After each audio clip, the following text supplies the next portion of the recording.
If we can start off by looking at the ECB's move to buy Spanish and Italian bonds, it signalled clearly that it didn't want to. First, how do you rate the ECB's response so far?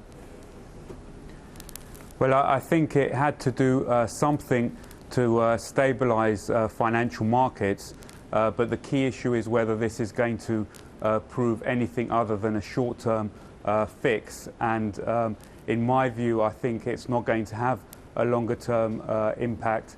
The real solution to contain this crisis lies in the hands of the ministries of finance. It lies in further moves in the direction of fiscal union. So what the ECB does will only have a transitory effect. What do you think so far of the leadership? There has been quite a lot of criticism about it. We haven't had a major statement.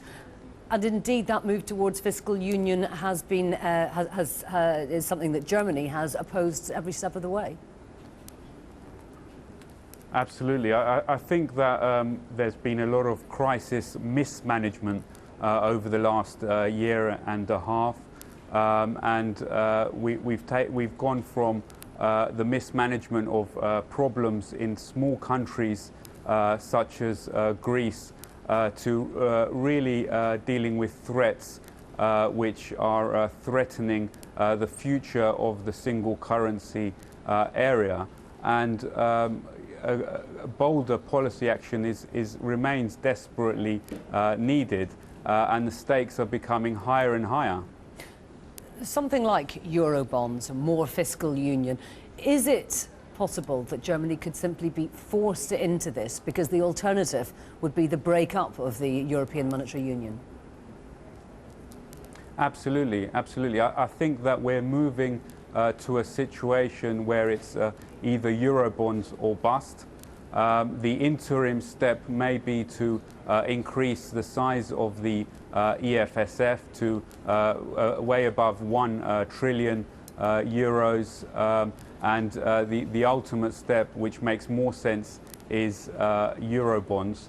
And in actual fact, increasing the FSF to a trillion or above will in the end amount to a big step towards fiscal union in any case. So I think, you know, we're on the verge here of extreme outcomes.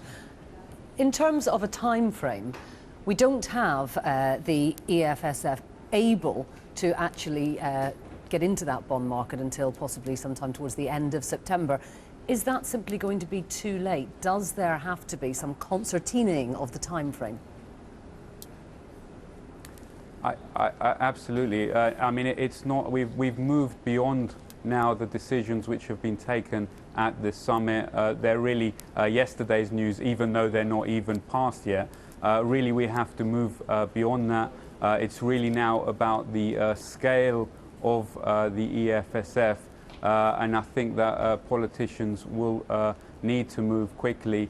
In any case, I think that markets will eventually force them to move quickly. But the bad news in that scenario is indeed that you will see more market turbulence, more uncertainty until we get the bold actions which are necessary. But clearly, even though they're not passed yet, the decisions at the EU summit were not nearly enough.